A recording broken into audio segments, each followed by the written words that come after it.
All right. Well, hi, everybody. My name is Annie. I'm a compulsive overeater. I weigh and measure my food off the gray sheet. I write it down. I call it into my sponsor, and um, I don't eat in between meals no matter what. And my abstinence date is August 12th, 2017. And I'm so grateful to be here. I am so glad to be at this meeting. Um, and last night, when I was asked to qualify, my first reaction was, oh my gosh, I don't want to do it. I don't want to get up early. I'm in California, so it's 8 a.m. So I was like, ugh, I don't want to do it. But something I've learned in this program is that when I have that feeling of, ugh, I don't want to go to a meeting, or ugh, I don't want to qualify, or ugh, I don't want to share, that means I need to do it and I need to share. And the miracle that happened is that this morning I woke up and just needed space for my family. I have two young kids, and I was like, oh, yes, but I have a meeting that I have to go to. So, you know, this program, I don't know, things just kind of work out the way that they're supposed to. And this program has taught me to trust a higher power. And that was a process, and I'll get to that. But my story is that I came out a compulsive overeater. Pretty sure I did. Um, I snuck food as a young child. When there wasn't actual food that I wanted to eat, I would dig into the baking ingredients. And, you know, anything about morals just kind of went out the window when I was going after the food. I stole food from several live-in nannies or au pairs that we had living in our basement. Um, you know, I stole food from my sister. She had her own little stash, and she even wrote a note in there one time that said, Annie, I know you're eating my food. Please don't eat it. And I went there and I saw the note and I was like, oh, that's interesting. And I held the note and grabbed the food and put the note back in and shut the lid, and off I went. So, what that led to was a childhood where I so desperately wanted to be the good girl. I wanted to be well liked. I wanted to be honest, but deep down, I knew that I wasn't honest. And I knew that I was lying and that I was holding on to all of these secrets. And it became very clear to me that you weren't going to like me because I was pretty. So I needed to be funny. I needed to be smart. I needed to be the most accommodating person that I could possibly be. And that was how I was going to get by in this world. Um, so that's sort of the shadow side of growing up as a compulsive overeater. There are, I don't want to say that it's a good thing, but one thing that did come about of my compulsive overeating is that my grandmother was an incredible cook. And so um, I knew she knew how to make good food. I knew that she liked feeding me because, of course, in my family, food was love, right? So, um, if you were giving me food, you loved me. If I was eating her food, then I was loving her, right? So, when she said, "Aren't you going to eat that?" It wasn't like "Oh, are you still hungry?" It was a like, "Are you sure you love me?" Because, there's some food on the plate and you got to eat it. So, so the blessing in that is that I spent a lot of time with my grandmother and a lot of time in the kitchen. And I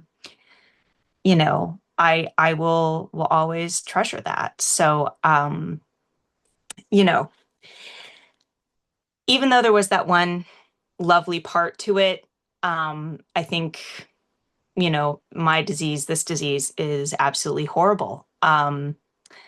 I, and again, it's that kind of like moral dissonance that you have to live in, right? And just sort of this like wanting to be a certain way and being utterly incapable of doing it.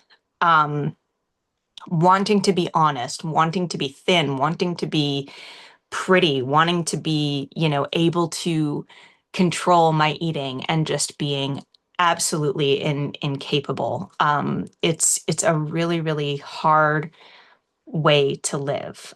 Um, and my family was very loving. My family was very kind. I was well taken care of. I had the things that I needed. And you know, we just when food is love, then, you know, it's hard. It's hard to um give and receive love in a way that's not attached to food and things that probably shouldn't mean a whole lot, like, you know, are you going to eat that food on your plate?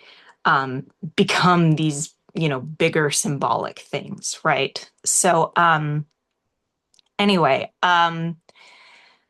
so I had friends, I had, um, relatively social, but, I was just the fat kid. And I got teased a couple of times, but my childhood was largely in the 90s. So I think the that we were progressing a little bit more as a culture about not commenting on people's bodies, not all the way. I still did live through the 2000s, which was a whole other world to come to. But anyway, when I was in high school, we started noticing. Well, when I was in high school, I started putting on a ton of weight because I got a driver's license and I had a summer job, and so I could drive to a grocery store after school and grab a bunch of junk food and eat it before anybody else in my family got home. Um, and my mom noticed that I was having sugar crashes every single day, and that every single day I was like coming home and needing a nap. And my mom happened to join this program a few years earlier. So I saw her weighing and measuring her food. I saw her at restaurants. I saw her going to meetings. And she was the one who said to me in high school, let's try just changing your breakfast a little bit and just having you do protein and fruit for breakfast.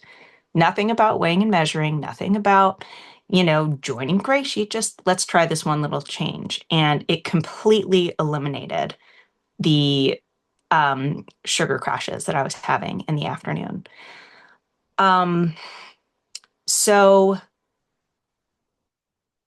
there was a lot of evidence that that I was a compulsive overeater and this program might be right for me. And especially, having this example of a person in my life doing it, absolutely thriving, enjoying her food.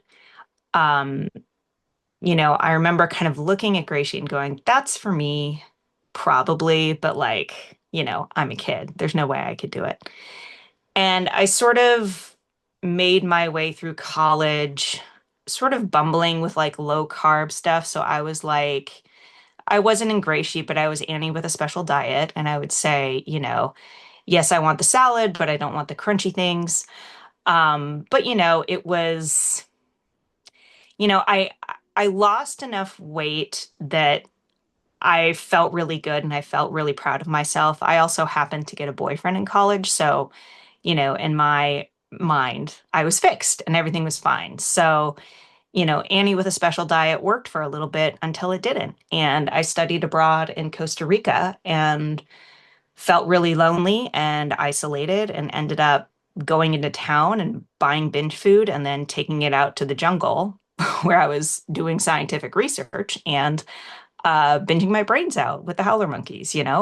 So my disease followed me. And I felt a lot of shame about that because, this program was the educational program I did was very rugged and they were making a lot of accommodations so that I could be Annie with a special diet. Um, So again, I was back in that sort of moral dissonance of being Annie with the special diet who was also binging on sugar and carbs by herself in the jungle. Thank you, Annette. I see that. So, um, how I got to this program, if I could bottle it and give it to every single person who needs it, I absolutely would. But after college, I was living back home. I was all my friends had moved out of town. I was depressed. I was trying to manage a transition to adulthood that for me at the time was unmanageable. And I was just eating, eating, eating, eating. And, instead of coming home at 3 o'clock before everybody else did, I was driving home at 5 o'clock, but, binging in my car all the way along my commute, both to and from work.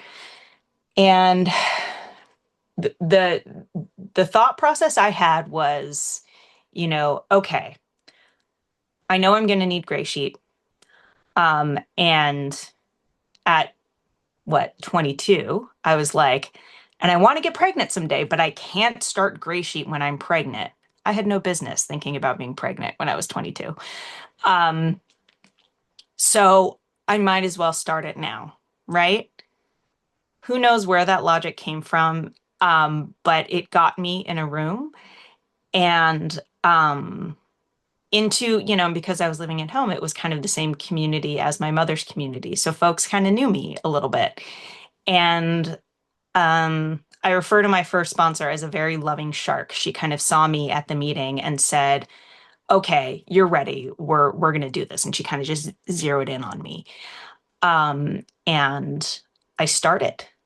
Um, Basically, I was just a raging human being. It was really hard that first month. Getting abstinent is incredibly difficult. And the best advice I got was treat yourself like you're sick because you are sick. You're asking your body to stop depending on substances that you've been depending on for your entire life. So, yes, you're sick. So, you know, my mantra at that point became my full-time 24/7 job is to stay abstinent. And if I happen to do anything else, like go to work or be nice to someone, those are all extra fun bonuses that I get. But the entirety of my focus needs to be on my abstinence. And I was feeling every single feeling for the first time. Because my binging was about you know, I was never aware that I was eating when I was sad or eating when I was happy. I was just eating.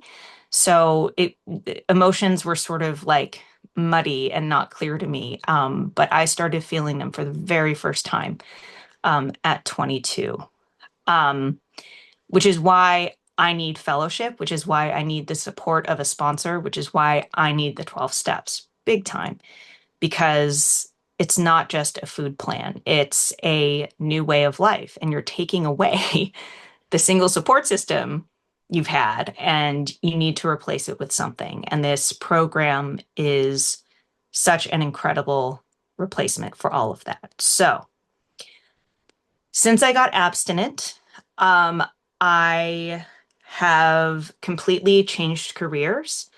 I have gotten married. I have had two children. I've had two abstinent pregnancies. Gosh, what else have I done? I've traveled. I have, 1 minute, thank you. I've had a life and that doesn't happen for me when I'm in the food. When I can either have the food or I can have a life. And um, one day at a time, with the support of this program, with the love of my higher power, who I discovered here, by the way, um, I'm making the choice to live a life. And it's not always easy, but um, I always say gray sheet doesn't make me sane. It gives me a shot at sanity. And I have to do the work to make the sanity happen. Um, oh gosh. So I'm so grateful. I love and appreciate this opportunity to speak even when I was grumpy and I didn't want to. And I can't wait to hear where you all are on your journeys. It'll feed me and feed my heart. So thanks.